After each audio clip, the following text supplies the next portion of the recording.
Isebe lemfundo ephakamileyo noqeqesho lithi zonke izinto sezimi ngendlela ukuvula unyaka-mfundo ka-2024. Umphathiswa uGqirha Nzimande ubambe inkomfa nonondaba ePitoli ukunika ingxelo ngokulungela kwesebe lakhe ukunceda iyunivesithi, i-TVET colleges namanye amaziko emfundo ephakamileyo. Njengoko ingabafundi abangaphezulu kwe-570,000 ephumelela imatric ngomyinge wokungena eyunivesithi ngumngeni oxhalabisayo ukufikelela eyunivesithi. Ukuqhubisana nomdolomba wezicelo kumaziko emfundo ephakamileyo, isebe lemfundo ephakamileyo noqeqesho liphehlelele iziko ekuza kubikwa kulo imingeni ngeli xesha lezicelo ukunceda abafundi ngemingeni efana nenkxaso yemali yemfundo ye-NSFAS, imali yamaqithiqithi engekahlawulwa okanye imali zokubhalisa. uGqirha Nzimande ubongoze i-NSFAS ukuba iqhubisane buphuthu nezimali zokubhalisa ze iqhubisane nezinye inhlawulo ezisaseleyo lingekatshonelwa umhla we-31 kuMatshi kulo nyaka. I call upon NSFAS working together with the affected institutions to ensure that they speedily resolve all these outstanding cases. Whilst this is being resolved, I urge institutions not to deny NSFAS-funded students with outstanding payments to register for the current cycle. Umphathiswa kwabongoza abafundi babizwa njengabalengalengayo missing middle utsho ukuba baqinisekise zonke iinkcukacha zabo zichanekile ukuze bancedwe ngokwezimali. Imiba ithukuzayo ngokuhlawulwa kade kwemali yenkxaso yabafundi i-NSFAS kongeza kuxeleshwana ngezikhondo zamehlo ngeli xesha lokubhalisela ukufunda. Abazali besikolo sabantwana abanezidingo ezikhethekileyo Wolfenkop ngaseVerena bathi bakrokrela ukuba kukho umdlwengulo oququbuyelelo kungqala abafundi besisikolo okukulandela ukuba kuvulwa amatyala amabini ngabazali emva kokufumanisa ukuba abantwana babo baxhatshazwa ngokwesondo, nto leyo ekhokelele ekubeni abazali bavalisa isikolo kwaye bememelela ukuba isebe lezemfundo eMpumalanga liqinisa ukhuseleko kwesi sikolo ukuze abantwana bazobuyela esikolweni. Abona abafundi baethe-ethe ekuhlaleni bangqalwe ngumdlwenguli eMpumalanga ngelixa bekufuneka ukuba baziva bekhuselekile kwaye bejongene nezifundo zabo. Endaweni yoko aba bafundi bahleli ngoloyiko bakwaphantsi koxinzelelo lokungazi ukuba iya kuba ngubani ixhobe elilandelayo lesi sidlwengu. Nangona kusavulwe amatyala amabini, ibhodi elawo lesi sikolo ithi ikholelwa ukuba aseliqela aseza kuvela. Abafundi abaliqela kwesi sikolo abakwazi ncam ukuthetha. Station commander last week, during this week, Friday, I'm not sure, get all. So we reported with a case awaziko I2. Some of the cases bayamjela amanye abamjela. Abazali babantwana abasele amatyala abo ephethwe ngabokwantsasana bathi bafuna ubulungisa. Mina ngicela justice for mntwanami. Ngiyacela ngicela justice for mntwanami ngoba kunjena kusho ukuthi umuntu lo nje debatsho ngakhona batsho ubaripa ngaphambi muva nangaphambili, mntwanami uyazichamela nje, mntwanami nje akasakhona ukuzibamba. Isebe lezemfundo eMpumalanga libongoze abazali abangekezi ngaphambili ukuba bayokuvula amatyala kungenzi kuzatywala. Singacela siumnyango wezemfundo ukuthi makukhona omunye umntwana lo odlwenguliwe sicela ukuthi babike emnyangweni wezemfundo baphinde futhi babike nasemaphoyiseni kuze bakhona ukuthi bayenze uphenyo ngendlela lefanele. Abazali bazibike indlela abadane bathe loxo ngayo sisimo sesisikolo kwaye bathe sisikolo asibalungelanga abantwana abanezidingo ezikhethekileyo. Bakwakhalazela ukuba iintsana zabo zitshixelwa apha zodwa ebusuku kungekho bantu badala bokubajonga. Iinzame zeliziko zokufumana ilizwi kwabakwantsasana kwiphondo laseMpumalanga ziwele phantsi. uMzantsi Afrika usebenza kwisicwangciso esingokuqubisana neengxaki ezamandla kweli nekulindeleke sibhengezwe ngokunabileyo kule nyanga izayo. Esi sicwangciso siza kubona kudityaniswa ndaweninye utyalo-mali neziphakamiso. Umphathiswa wombane uGqirha Ramaphosa unike ingxelo ngomqelo ohanjiweyo kwisicwangciso seli sezamandla esithi zibonakalisa ukuphucuka ezinye zeenkqubo zeli candelo okuna njengoko ilizwe lijamelene nocimicimi wombane kwisigaba sokuqala ukuya kwesesithathu. Umphathiswa wombane uthi yandile imfuno yombane apha ebutsheni bonyaka kwaye i-Eskom isephantsi koxinzelelo lokuphelisa ucimicimi. We have consistently been performing since the turn of the calendar year at about 13,500 megawatts. So 1,000 megawatts better than what the outlook was, and that's why we are not the worst levels of load shedding we have been experiencing is about stage 3. Kukamphathiswa womzantsi Afrika unesicwangciso sophuhliso lonkinkisho lompane esifikelela kwi-400 billion rand nesijolise ekupheliseni nya ucimicimi. Uthi kwenziwe izibophelelo zotyalo-mali ngabatyali bangaphandle kwiqonga lezoqoqosho kwihlabathi ukuncedisana neenzame zeli zokuqubisana nengxaki yezamandla. There's an insatiable appetite from private sector to invest in that space. The conversation that I also joined virtually from here was that we met with some of the marquee banks in the world. They have confidence about the solutions on the transmission side and also the kind of ideas that we are putting on the table. I-Eskom izamkele inzame zikamphathiswa nanjengoko ikholelwa ukuba sele uqalile ukuzala amathokazi ukuhlaziywa kwezikhululo ezidala zompane. We've identified the priority 6 stations. We've now added a further 2 stations to the priority 6 stations. And what we have seen is pockets of excellence at some of the stations. Le nkampani iphehla umpane inosomakhuzo omtsha uDan Marukane nekulindleke yaqala ukusebenza ngomhla wokuqala kuMatshi.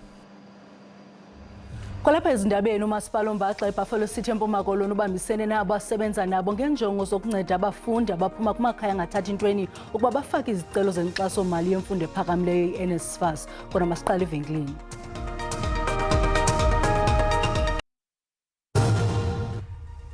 Sinamkela kwakhona kwiindaba zelijelo uyakwazi ukubukela kwakhona ezindaba kwijelo le-YouTube uthi SABC Iindaba zesiXhosa. Xa ubukela sicela ucofe ulike ze ukuba ukamcofa usubscribe esibongoza wenze njalo. Kwingxeko lokuqala sithe isebe lemfundo ephakamileyo noqeqesho lithi zonke izinto sezimi ngendlela ukuvula unyaka-mfundo ka-2024. Umphathiswa ukwabongoze i-NSFAS kunye namaziko omfundo basombulule ngokukhawuleza umba wentlawulo esasileleyo uqosheliswe ngokukhawuleza njengoko ingabafundi abangaphezulu kwe-570,000 ephumelela imatric ngomyinge wokungena eyunivesithi ngomngeni oxhalabisayo ukufikelela eyunivesithi. Umasipala oMbaxa eBuffalo City eMpuma Koloni ubambisene nabasebenza nabo ngenjongo zokunceda abafundi abaphuma kumakhaya angathathi ntweni ukuba bafake izicelo zenkxaso-mali yemfundo ephakamileyo i-NSFAS. Lo masipala oMbaxa ujikeleza imonti neengingqi ezingqongileyo ngenjongo zokunceda abantu abatsha ukuba bajonge inkqubo yokufaka izicelo ze-National Student Financial Aid Scheme, i-NSFAS yarhente yophuhliso lolutsha yesizwe i-NYDA kunye namaziko amagosa emfundo ephakamileyo bebehlanganisene kwiholo yoluntu i-NU10 eMdantsane ukuncedisa abo baza kuba ngabafundi. Umngcelele wolutsha lulinde ukuva ngekamva lalo. Uninzi lwabafundi baphuma kumakhaya angathathi ntweni kwaye babeke onke amathemba kwingxowa-mali yokuxhasa abafundi uNSFAS ukuze kuhlawulwe izifundo zabo. Umasipala uthi injongo zale nkqubo kukuphungula umthwalo kwaba bafundi. Le nkqubo ikhona uzoncedisana nabantwana abasuka kumakhaya angathathi ntweni abangakwazi uku-access internet, abanye abanazo nezo laptops, abanye abanayo kwanto eyigadget banga-accessa ngayo. Ngelixa abanye abafundi besokola ukufaka izicelo zemali kule ngxowa-mali yokuxhasa abafundi emakhaya, abanye basokola kwa izixhobo zokufaka ezi zicelo. Ndiaplaye kwii-universities ezininzi, ndacreata i-profile ku-NSFAS qha ndabona uba it's giving me so many problems, like crashes down from time to time, yandisokolisa. So naqonda mandivukele apha. Ndi-aplayile for iskela ye-NMU, but then ke ngoku xa kube kanti wenzeka uhlobo sibona lo iluncedo just because abazali bethu abathathi ntweni for ukuya phambili ezweni. Amagosa engxowa-mali yokuxhasa abafundi uNSFAS athi abafundi abayiqwalaseli ngononophela imiqathango yokufaka izicelo zemali. Xa befika phaa kuthi ezitafileni bafika bengenazo ii-emails, bafika bengenazo ifowuni number okanye benazo but baphathe ezabantu aba-related kubo, obrother babo, mama babo, sisi babo, of which asinidi zona, sinida ezabo, because when NSFAS xa isenza i-communication ucommunicata direct nomntana. Izicelo ziphelelwa ngomhla wama-31 kule nyanga imiyo. Ndingusidima Mfeku kwiindaba ze-SABC eMonti. Umphathiswa wezobulungisa nenkonzo zoluleko uRonald Lamula ubongoza abaqeshi ukuba baqeshe abo bebefudula bengamabanjwa bakuba begqibe inkqubo zabo zokubuyisela isidima. Lamula uthi akho mthetho kweli lizwe othi abo bebefudula bevalelwe mabangaqeshwa. Ebethetha ngethuba kubhengezwa iziphumo zebanga le-10 2023 zamabanjwa asentolongweni eThekwini. Iziboshwa KwaZulu-Natal zikwaze ukuthola 100 wamaphesenti ezikhungweni ezine kulesifundazwe. Lezi khungo zingezinye eziyishagalolunye ezenze kahle kakhulu kuleli. U-Elizabeth Dlamini wase-Gauteng odonsa isigwebo seminyaka engu-20 ngecala lokubulala ungomunye abenze kahle. Yize esejele kodwa ufuna ukuqhubeka athole iziqu emkhakheni wezokululeka ngengqondo. I'm 40 years of age, but then I did very well for myself. I couldn't even believe that I can do this, but I did it. uDavin Jacobs osephume ngeparole ubhale umatikuletsheni ngaphambi kokudedelwa kwakhe ngonyaka odlule. If I should rate the exams myself, I would rate it. It was quite easy according to me. I achieved 7 distinctions in all my subjects. Ulamula usenxenxe abaqashi ukuthi banikeze laba ithuba. All that we are appealing for, it is for employers not to overlook our skilled parolees, but rather give them an equal opportunity and pay them fairly for their labor. Ulamula uthi umnyango usezinhlelweni zokuthi uvule izikhungo zokufunda emajele kuleli ngenxa yokwanda kwezibalo zeziboshwa. Londi Khadebe, SABC News, eThekwini. Ikomishoni ezimeleyo iza kuvula lo nyaka ngokuvumela bembeli abakumazwe ngaphandle babhalisela ukuvota ngalo lwesihlanu. Eli lelinye lamazwe ambala kweli lizwekazi avumela bembali abakumazwe asemzini bavote kunyulo jikelele. South Africans who are abroad now have an opportunity to register online since December last year. 7,000 persons have registered using our online system from all over the country. But beyond that, we are giving them an additional opportunity on the weekend of the 26th, 27th, 28th, any of those 2 days. It might be different in different countries, but it's a combination of 2 days within that 3-day framework. So embassies will open, consulates will open, high commissions will open between 8 and 5 for 2 days to give South Africans living abroad opportunities to be on the voters' roll. Amaqela ezopolitiko njenge-Black First Land First ne-Pan-Africanist Congress ajonge enkandla ukuya kudibana nowayesakuba ngumongameli uJacob Zuma phambi konyulo jikelele njengokuba amanye amaqela aphikisayo emanyene phantsi komqulu wentlanganisela yamaqela Multi-Party Charter. Oku njengokuba amanye amaqela amantsundu ambalwa ezimisela ukudibanisa ivoti phambi konyulo oluthelekiswa nolwango-1994. Njengoko kusekho imibuzo ethe gqolo malunga nonyulo nombutho othe waphumelela, amanye amaqela ezopolitiko afunge amuncintupha kuba aza kusebenzisana ukuqinisekisa ukuba iyasuswa i-ANC kulawulo. Amaqela i-Black First Land First ne-PAC afunge kuba aza kusebenza kunye nenkokheli ye-African Radical Economic Transformation Alliance uCarl Neas naye wenze isibhengeze kupheleni konyaka ophelileyo sokuba uyazivala ingcango uzibandakanya ne-EFF. Inkokheli ye-Black First Land First uAndile Mngxethama ubhengeze kuba baza kuxhasa umbutho sanda kusekwa we-MK. I think there was a bit of mismanagement of timing.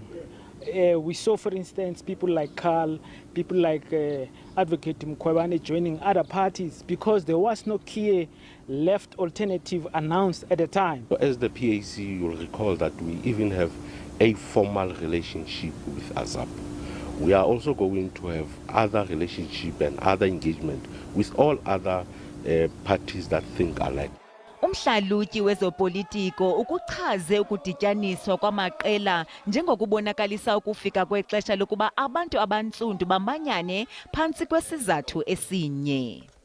As a result, black people have not been able to advance themselves socially, culturally, economically and politically.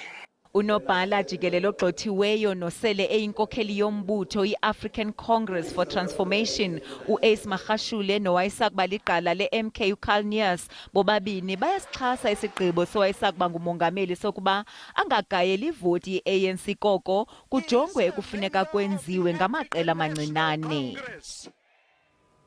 Uluntu lwaseTrendens Park eVerula eThekwini luqhankqazele ukungabi namanzi lubanga ngelithi oko lungenamanzi ezinyanga zintathu zidlulileyo kwaye amanzi eza ngamatanki awoneli. Lusuku lwesibini namhlanje uluntu luqhankqalaza ezitalatweni.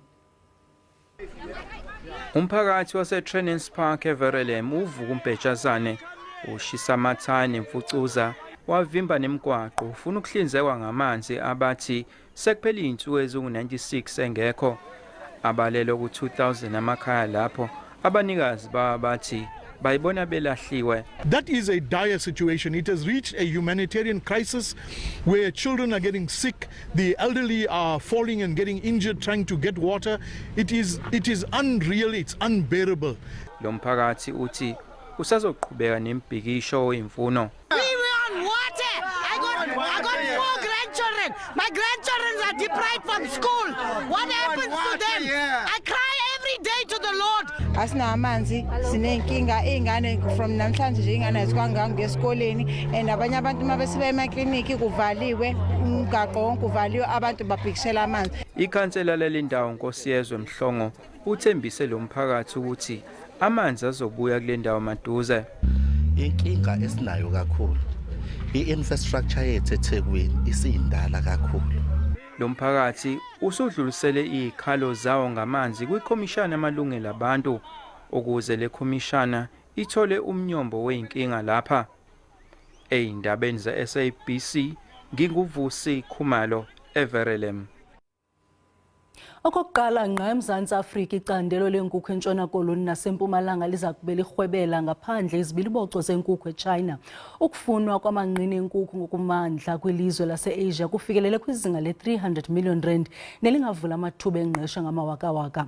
Amafama asakhulayo aza kuba inxalenye ngundoqo kweli phulo bekhokelwa ngumcebisi wezorhwebo waseNtshona Koloni.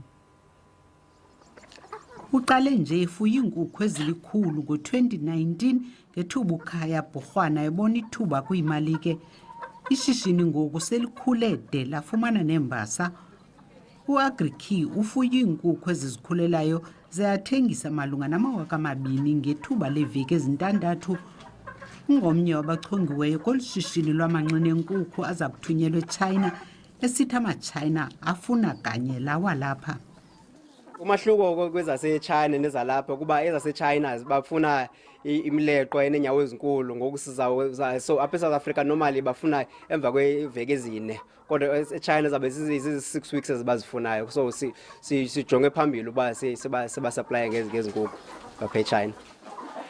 Ziitoni eziyi-540 eza kuthunyelwa ngenyanga ngentsebenziswano yesivumelwano yinkampani yonxibelelwano uKhalakoti.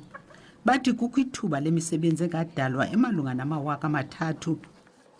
Job creation really runs through all the sectors: feed, fertilizer, one-day-old chicks, right through to transport, packaging, cold storage, all the way to port. Jobs will be required in order to get this to China. Sengaphezu kwama-400 amafama asakhasayo kwiphondo leMpumalanga ayinxenye ze eKapa abe malunga nama-300 amafama enkukhu anomdla. Iphulo lixhaswa yenye yeebhanki zeli nombutho wokukhuliso loshishino eNtshona Koloni uWesgro. Besithi injongo kukukhulisa urhwabelwano phakathi kweNtshona Koloni namazwe ehlabathi ngokuphindwe kathathu ukuya kwinyaka ka-2035. This investment in these chicken delicacies is a way forward in achieving that goal of increasing our exports from the Western Cape and to the world. Thandiso Mawu weendaba ze-SABC eKapa. Kwezemidlalo umqeqeshi wabafana uHugo Bruce ukholelwa ukuba ukudityaniswa kwabafana ixesha elide kungabenza badlale ngcono kwitumente yaseAfrika. uBruce uthi le nto icace kwekati emhlophe ehlungwini kwaye ingqinwa kukubethwa imali kodwa yaphinda yavuka yabhaxabula iNamibia ngecawa. Impumelelo yabafana kwiNamibia ekhohogo ngemvulo yamanqaku iphakamise ilunda kubalandeli. Umqeqeshi weliqela udinga ixesha elide ngaphambi kwetumente ukuze ayondelelanise iqela lakhe. If you compare our 2 last games, I think there is already progression in that way that we played totally different last Sunday than my first match against Mali. Abadlali sebeqalile ukuzivocavoca belungiselela umdlalo wokugqibela kwisigaba sokuqala kwaye impumelelo yabo bayibeke kwelokulibala baphokophela edabini. It's very high, and we're just also grateful that we've been taking part in the Champions League, and that's helped us sort of adapt to AFCON. Iqela loMzantsi Afrika lisakungquzulana nelaseTunisia kumdlalo wokugqibela kuGroup E kwaye kuzoqhawuka unobathane ngentsimbi yesixhenxe ngokuhlwa amasabe kwelangeni umphokoqo unexhala. Sibulele mawethu ngokusibeleka indlebe sinikhumbuze zangomso zizana uxa bethu ngesizulu busuku benzolo.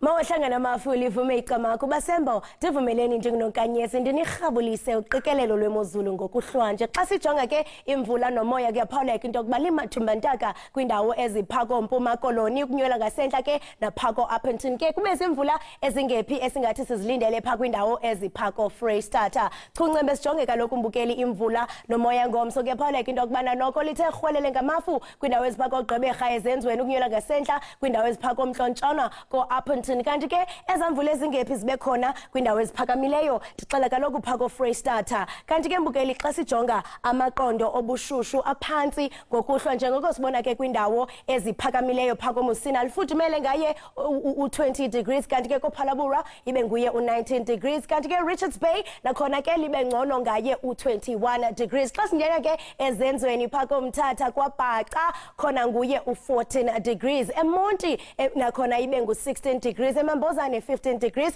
kanti ke eMakhanda naseCraydock babambene ngamanqaku ngaye u12 degrees kanti ke mbukeli pha eDR kwindawo ezikumbindi nguye u17 degrees xa singena ke pha kwindaba ezixananazileyo ekuphumleni eBloemfontein 15 degrees chuncembe sijonga amaqondo obushushu ngomso mbukeli sithathisa kaloku ngalo iphondo lapha eNtshona Koloni emangalisweni lifudumele kakhulu ngo34 degrees iBhatyi phandle uWorcester liyatshisa ngo40 degrees nakhona eCalvinia liyatshisa ngu38 degrees kanti ke xa singena pha koMonti ngu26 degrees eMthatha ibe ngu27 degrees ndisatsho ndithi maziqhume inqawe emaxhekweni Chosi.